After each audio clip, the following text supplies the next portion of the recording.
Sir, इस वक्त जो पाकिस्तान के अंदर सूरत हाल है, आपको लगता है कि इस वक्त पाकिस्तान के अंदर सियासत हो रही है? और अगर ये सियासत ऐसी होती है तो क्या सियासी जमातों के रवैये भी ऐसे ही हुआ करते हैं?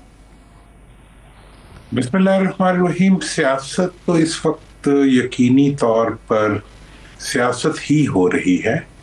लेकिन जो इशू है वो ये है कि ज़ाती इंटरेस्ट की सियासत हो रही है, मुल्क की मफाद की सियासत नहीं हो रही। और ये जो ज़ाती इंटरेस्ट की सियासत है, इस वक्त मैं एक बिल्कुल डिफरेंट पर्सपेक्टिव आपके सामने रखना चाह रहा हूँ कि इस वक्त जबकि 26वीं और 27वीं आईनी तरमीम हो चुकी है, इस वक्त जबकि डिफेंस रिलेटेड जो करेक्शन की रिक्वायरमेंट्स थी वो हो चुकी हैं, चीफ ऑफ डिफेंस स्टाफ जो है वो भी उनका भी तकर्रुर हो चुका है। ये वो मौका था जिस मौके के ऊपर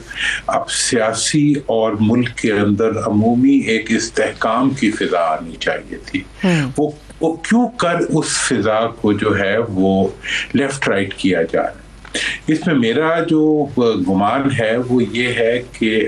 28वीं तरमीम और उसके बाद जो आने वाली तरमीम है, जिसमें तवक्को ये है कि उसके अंदर NFC अवार्ड, बल्दियाती इदारे और नए सूबों के इश्यूज को उठाया जाना मतलूब है, जिसका कि पहले एक इशारा भी मिल चुका है।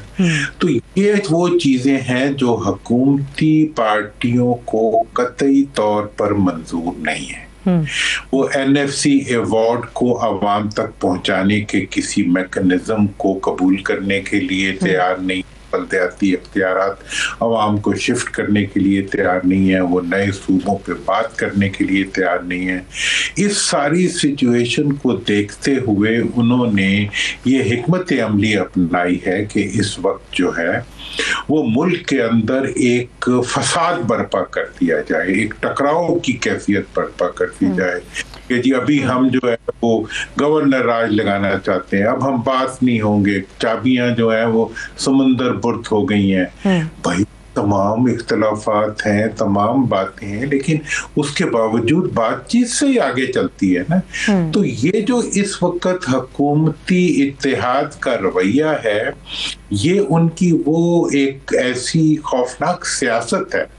जिस सियासत के नतीजे में वो मुल्क को भी नुकसान पहुंचा रही हैं और मुल्क में जमहूरियत के लिए भी बहुत से खतरात पैदा कर रही हैं। ठीक है। तो मैं तो ये समझता हूँ कि ये चीज उन्हें समझनी चाहिए और ये एंगल पे अवाम का इबलाग होना चाहिए कि भाई इस कौन सा मौका है। आपने 26वीं और 27वीं तरमीम के जरिए अदलिया के तमाम अख्तियारात अपने कब्जे में कर लिए और ये सारे इस वक्त ऑल पावरफुल गवर्नमेंट होने के बाद गवर्नमेंट जो है अब जब अवाम की बात का मौका आ रहा है तो उस वक्त वो जो है एक हंगामा बर्पा करती है उन्होंने। तो ये कोई नॉर्मल चीज नहीं है। मेरा ख्याल है कि बहुत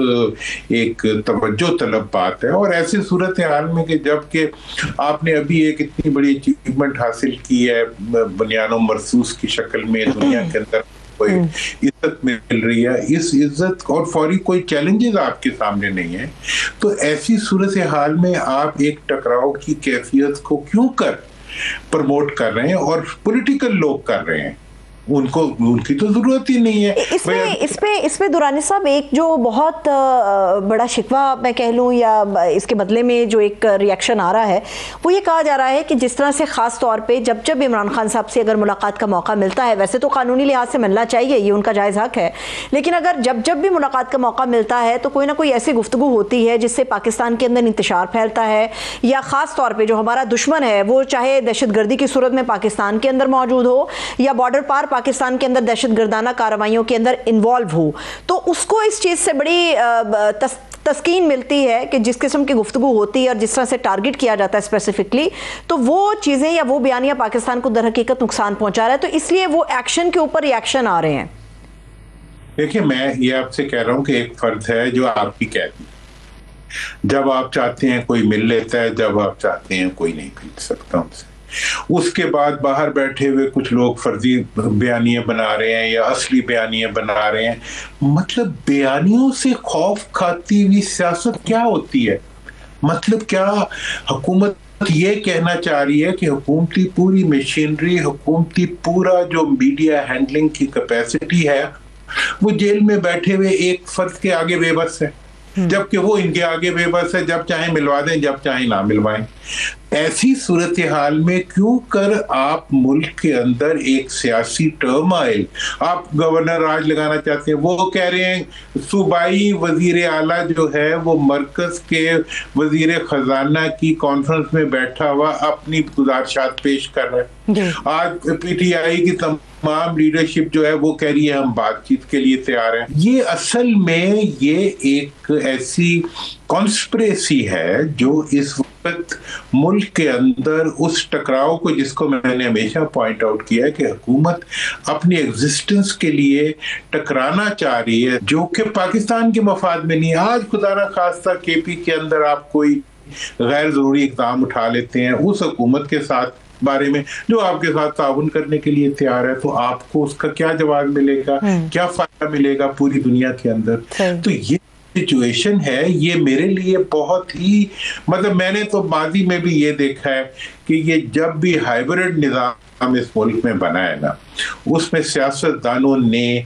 पाकिस्तान को भी नुकसान पहुंचाया है और मुसल्लह अफवाज को भी नुकसान पहुंचाया है। गो के अभी ये कहा जाता है कि ये बड़ा बेस्ट कोऑर्डिनेशन है और वन पेज है और बेहतरीन तरीके से मुल्क आगे जा रहा है। अब मसला यहाँ पर ये है कि जब चीज़ों को ठंडा करने के लिए पीटीआई तैयार है, सलमान अकरम राजा साहब ने कल बाज़ाब्ता तौर पे कहा कि हम आपसे बातचीत के लिए तैयार हैं। आज जलसे में महमूद खान अचकज़ई साहब ने ये ऑफ़र किया कि हम 3 रोज़ा कौमी कॉन्फ्रेंस बुलाने के लिए तैयार हैं, जिसमें तमाम पोलिटिकल पार्टी के जो लीडर्स हैं वो आएँ, हमारे साथ बैठें, बातचीत करते हैं, मामलात को ठंडा करते हैं। लेकिन इस सब के बावजूद दुरानी साहब जब ये कहा जाए कि जी माइनस इमरान खान होगा तो ही बात बनेगी,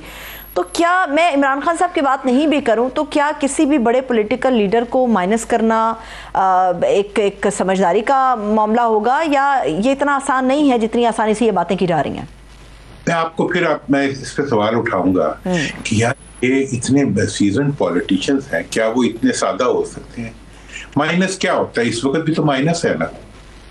खान साहब इस वक्त ना कौमी असम्बली में है, ना सेनेट में है, ना किसी सरकारी ओहदे पे है, बल्कि जेल के अंदर बंद है और मुकदमात को अदालतों के अंदर बर्दाश्त कर रहे हैं। अब आप क्या माइनस करने से मुराद आपको किसी को बिल्कुल ही माइनस करना है, या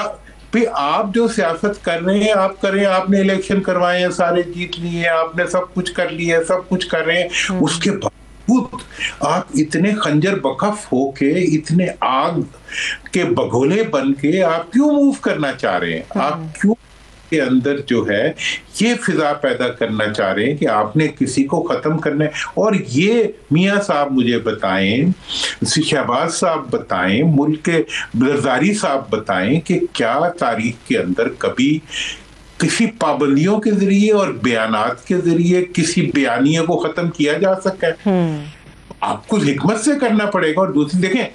यही कुछ हुआ जब 71 में आप देख लें कि हाइब्रिड निज़ाम बना भुट्टो साहब का और याया साहब, ठीक है जी, याया साहब को भी बेचारों को फारिग कर दिया, मुल्क को भी फारिग कर दिया और एक मुंतखब सेटअप को भी फारिग करके एक अक़लियत ने अपनी हुकूमत बना। अब यही हाल में मियां नवाज शरीफ साहब ने ज़ियाउल हक साहब के साथ किया कि उनके पास एक हाइब्रिड निज़ाम बनाया और उस हाइब्रिड निज़ाम के नतीजे में ज़िया साहब तो बेचारे हो गए और मियां साहब जो थे वो इक़्तिदार में आ गए, बीबी को उन्होंने साइड पे कर दिया।